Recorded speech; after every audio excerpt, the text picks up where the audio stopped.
주간 새벽을 깨워서 또 주의 전에 나오고 있습니다.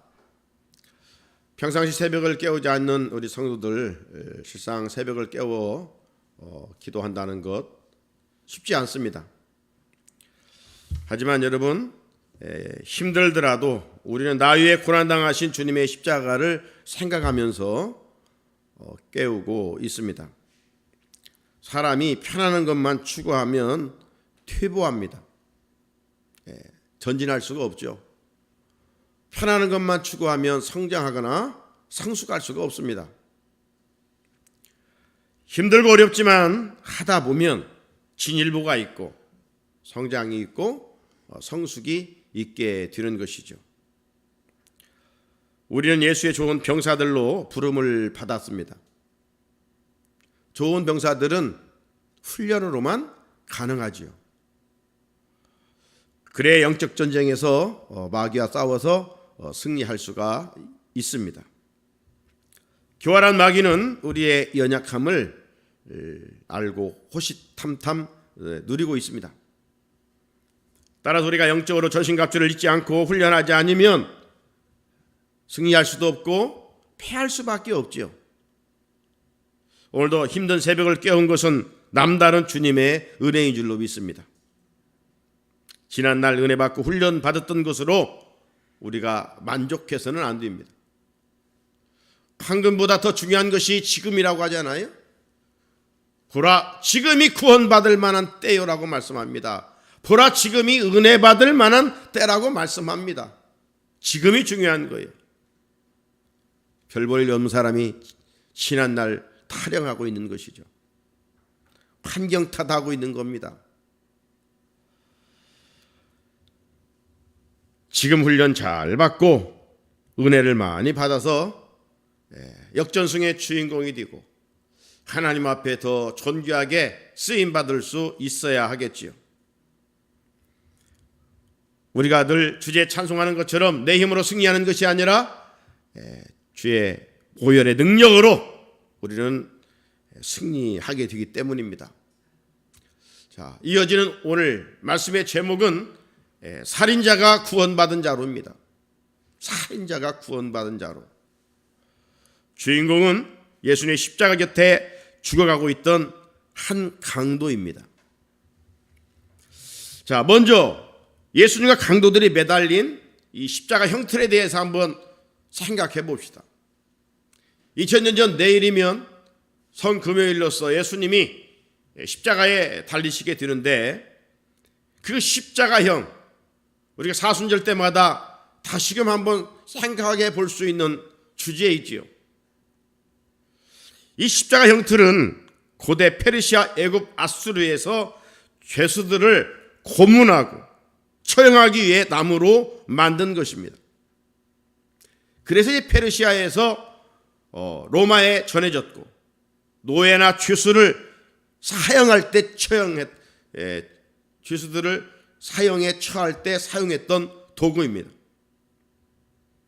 이 고대 로마는 십자가 형벌을 반역, 살인, 폭동, 이 정탐, 해적, 폭력 강도를 처벌하기 위해서 도입을 했습니다. 우리가 반복해서 듣고 있는 것처럼 대상은 로마인을 제외한 노예나 범죄자들, 로마 통치에 위협하는 자들입니다. 십자가에 못 박는 형벌은 앞에서도 언급한 것처럼 이 아수르나 페르시아 등에서 백성의 불복종을 방지하고 패배한 적을 조롱하기 위하여 특히 흉악범죄자나 포로로 잡혀온 적들의 시신을 말뚝을 세워서 거기에 걸거나 뾰족한 막대기에 몸을 꿰어 도시로 드나드는 사람들이 많이 타는 그곳에 통로에 세워놓았습니다. 성경도 보면 구약시대에도 적이나 범법자, 하나님을 모독하거나 하나님이 싫어하시는 우상 숭배하는 자들을 처형한 후 나무에 매달아 둘 것을 말씀하셨어요. 이것은 하나님으로부터 저주를 받을 만큼 매우 치욕적이고 잔인한 형벌이었습니다.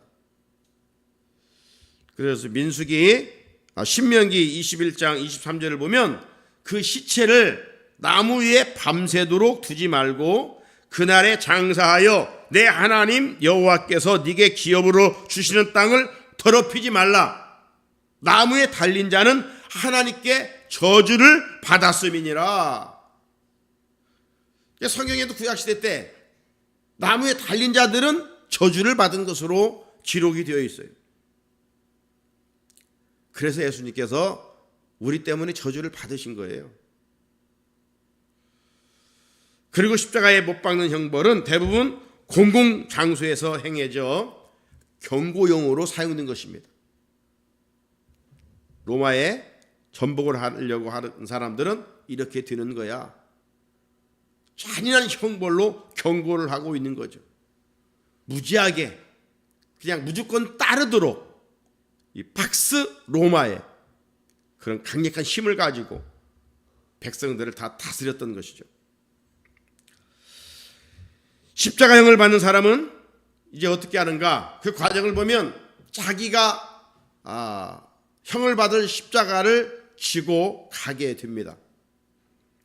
그런데 우리가 생각하는 것처럼 이 십자가, 가로 세로의 십자가가 짊어지고 가는 것이 아니라 이미 세로는 자기가 달릴 그곳에 박혀 있고 가로로 된 무거운 십자가를 하나 짊어지고 죽어야 할 곳으로 가게 되는 것입니다.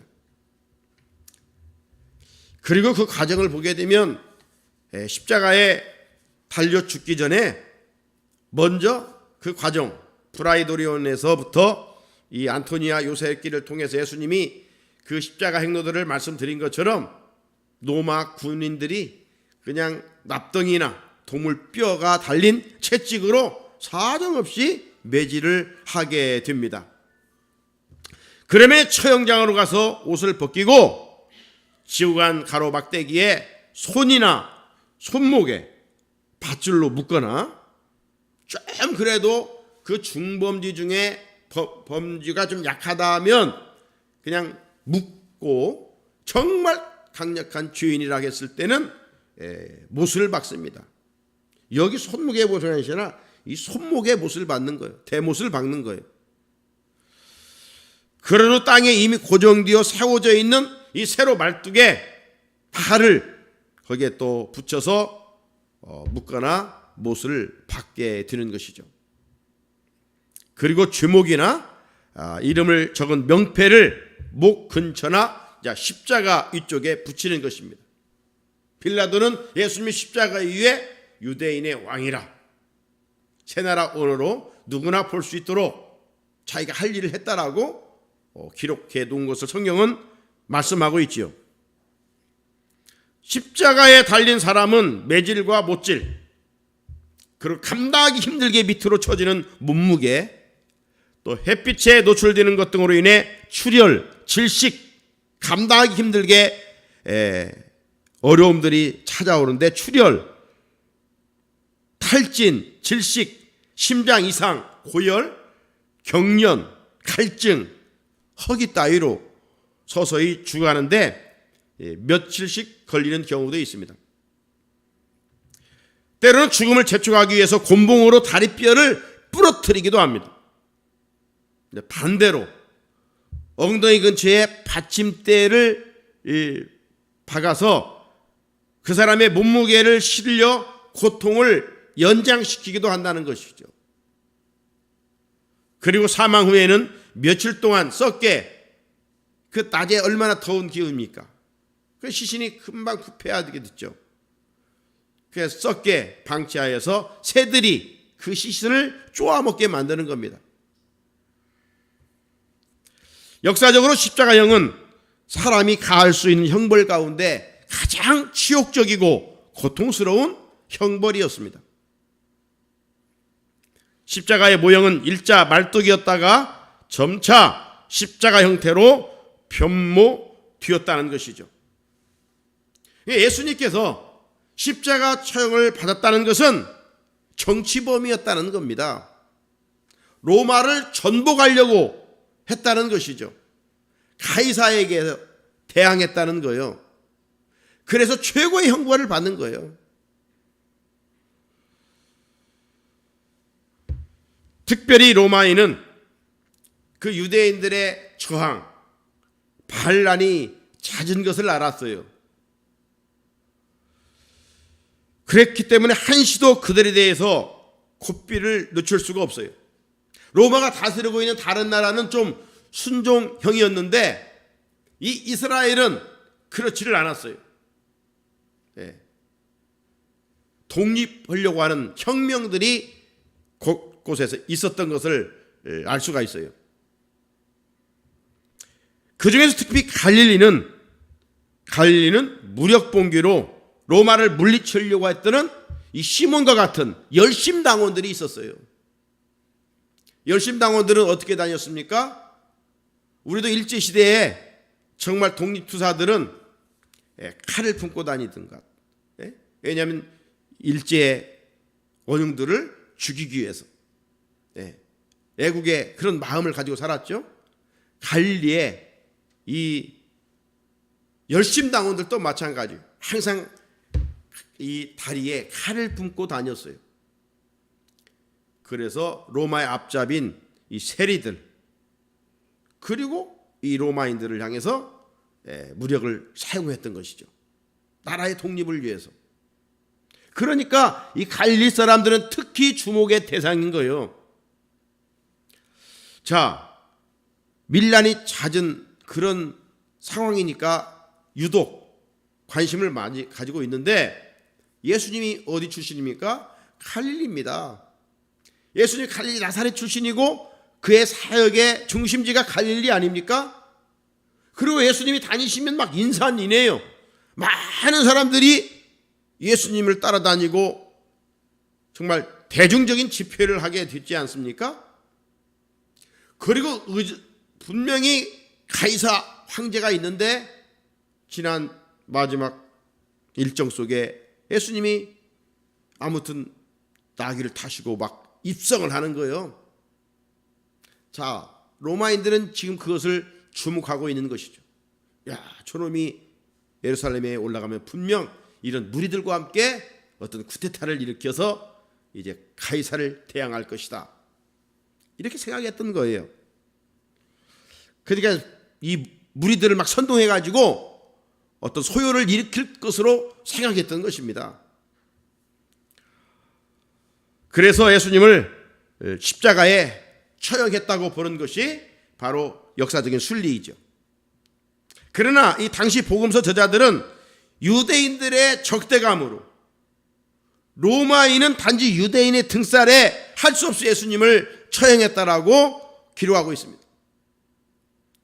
로마인들이 볼 때는 정치적인 주목이요.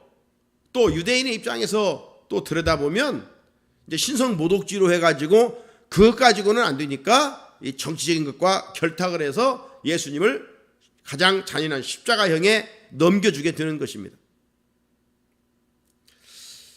이 십자가형이 얼마나 무서운가 우리가 반복해서 듣고 있습니다마는 그 십자가형에 대한 고통 어느 정도인가, 얼마나 잔인하고 얼마나 고통스러운 것인가. 제랄드 브래들리라는 의사가 예수님이 당하신 십자가형에 대한 의학적 견해를 이렇게 기록한 것을 제가 찾아보았습니다. 글을 그대로 옮겨보면 이렇습니다. 이것은 인간이 직면할 수 있는 가장 고통스러운 죽음이었다. 그분은 스스로 지탱해야 숨을 쉴 수 있었다. 팔목 중앙 신경을 강타한 대못들로 야기된 격렬한 고통은 양팔을 타고 폭발하듯 올라가 뇌로 들어가 척추로 내려간다. 발의 중족골 사이의 신경들을 따라 타는 듯한 고통을 주는 대못들로 그의 몸은 경련을 일으키곤 했다. 그 다리 근육들이 경련을 일으켜 그분의 몸을 아래쪽으로 잡아당겼다. 그분을 십자가에 때린다. 공기는 흡입되더라도 폐에 축적된 이산화탄소와 혈류가 호흡을 자극하여 경련을 완화시키기까지는 내뿜을 수 없게 된다. 희생자는 피로와 충격, 탈수, 그리고 마비로 죽게 된다. 심장은 탁한 피를 펌프질할 능력이 거의 없다. 각각의 수십억 개의 세포들이 한 번에 하나씩 죽기 때문이다. 모진 고통 가운데 죽으면서도 예수님은 자신의 마음을 완벽하게 통제하셨다.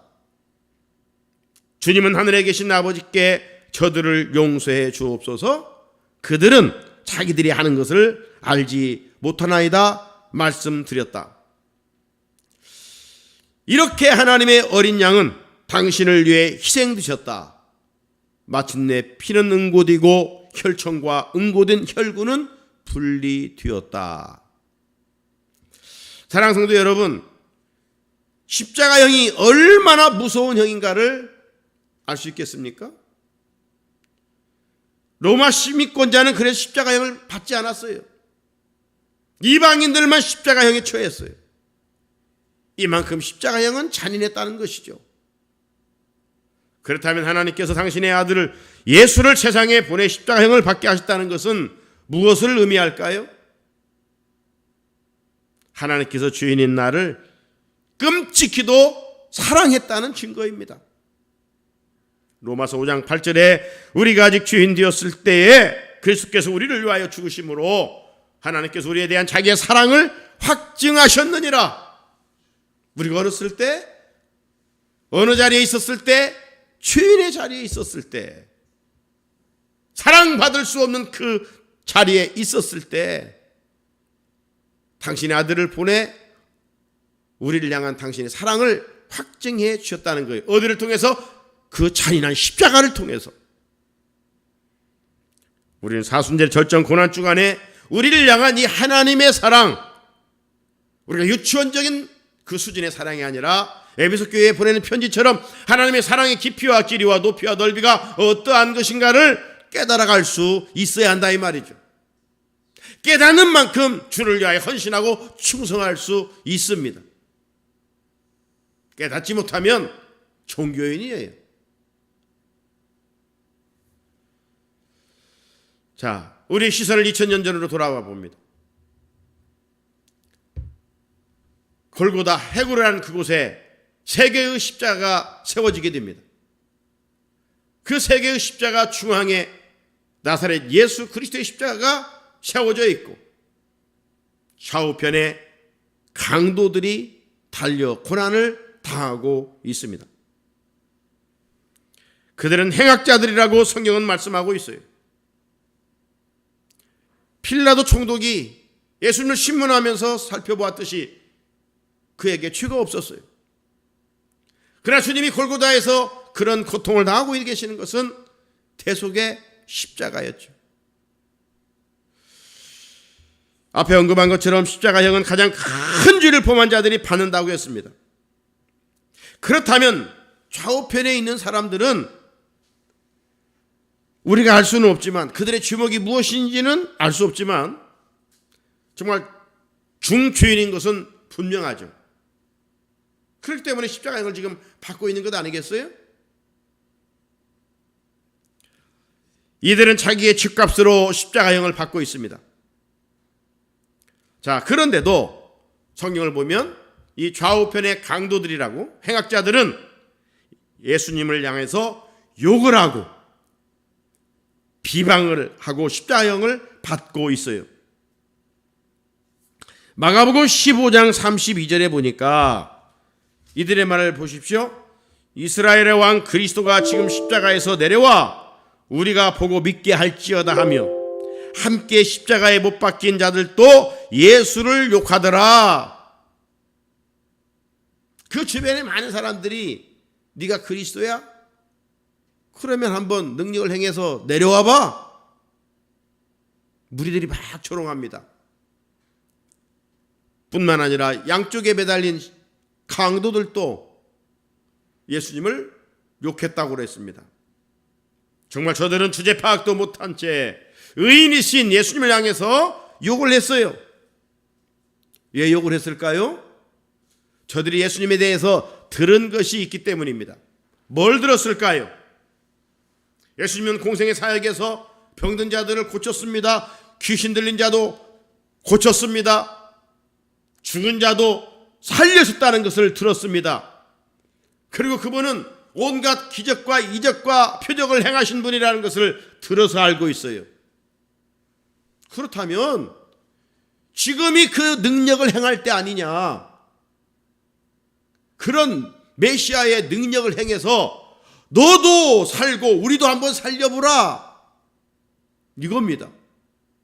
그런데 왜 그렇게 비참하게 십자가에 달려 죽고 있느냐? 예, 바보스럽게 그렇게 하고 있느냐? 능력 행해서 너도 살고 우리도 살려달라. 그런데 그렇지 못하니까 양편의 강도들이 예수님을 향해서 욕을 하고 있었던 거예요.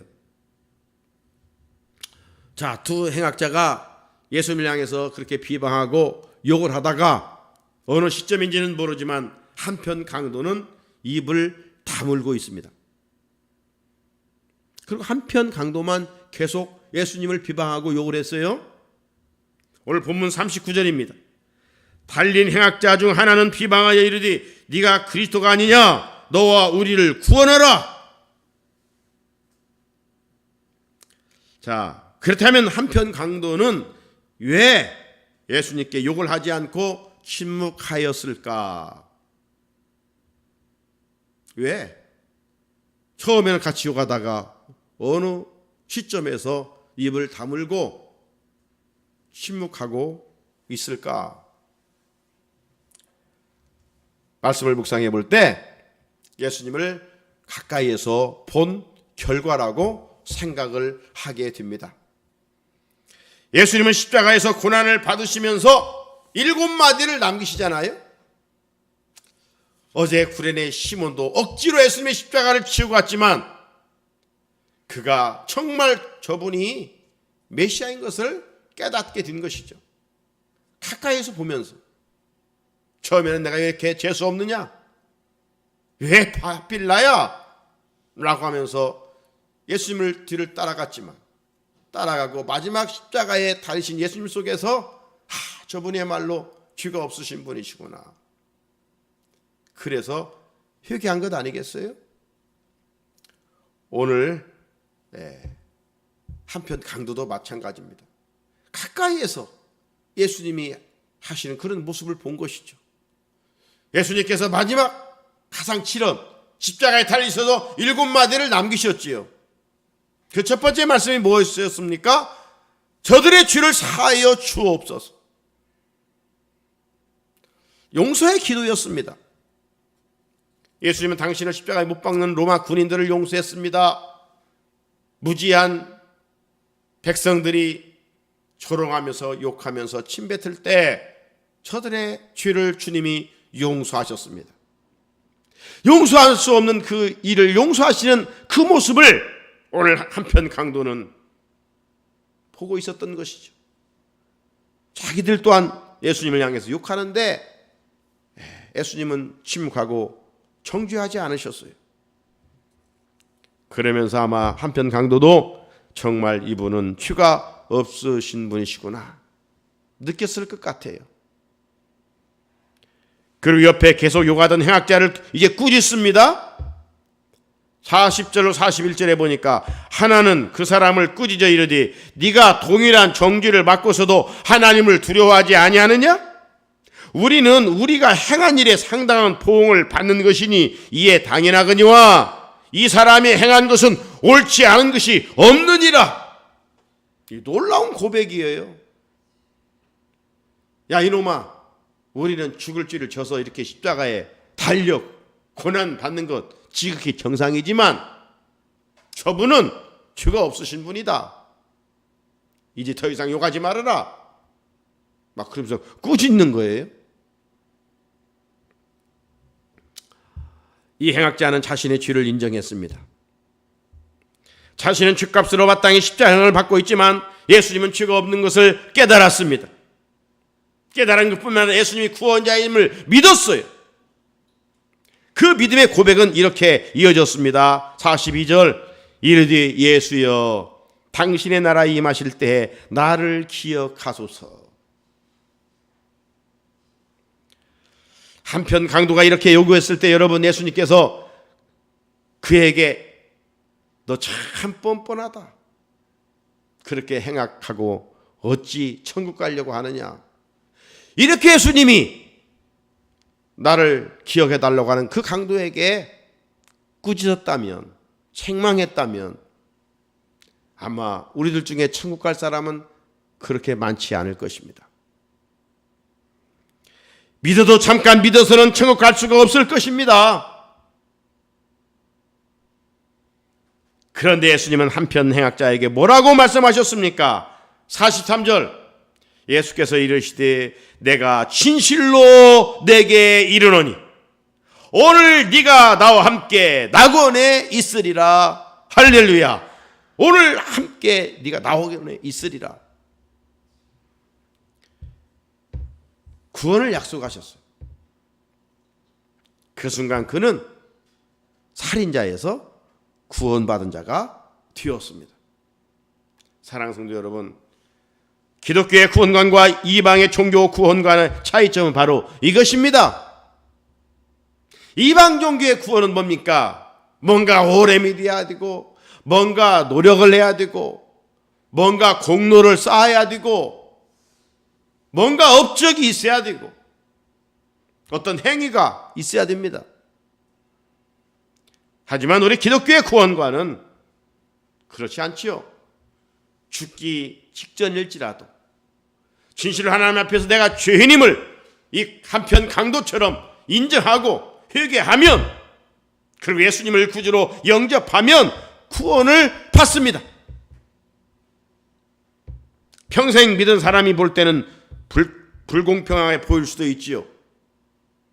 하지만 결코 그렇지 않습니다. 우리가 평생 믿고 끝까지 주님을 위하여 충성할 때 하늘의 상급이 준비되어 있기 때문입니다. 죽기 전에 믿으면 상급은 얻겠지만 구원은 받습니다. 하나님은요, 어떤 마음일까?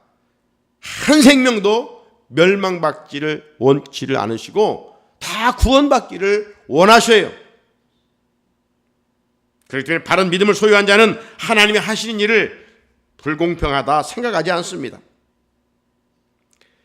죽기 전에라도 회개하고 예수 믿는 것, 그런 일이 일어날 때마다 한 생명이 천하보다도 귀한 것을 알고 하나님 앞에 감사할 뿐이죠.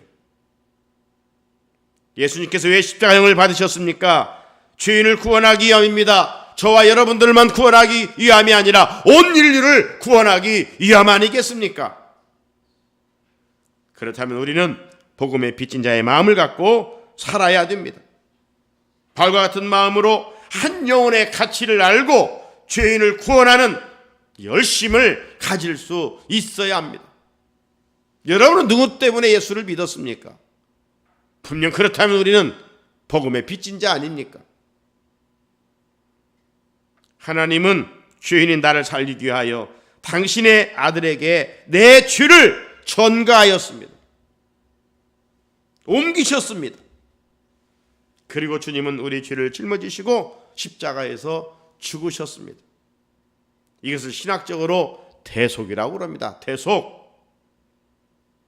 우리는 주님의 대속의 은혜로 구원을 받았습니다. 한편 강도만이 아니라 우리도 동일한 은혜를 입었습니다. 오늘 이 행악자보다도 우리는 더 큰 죄를 짓고 살고 있는 존재입니다.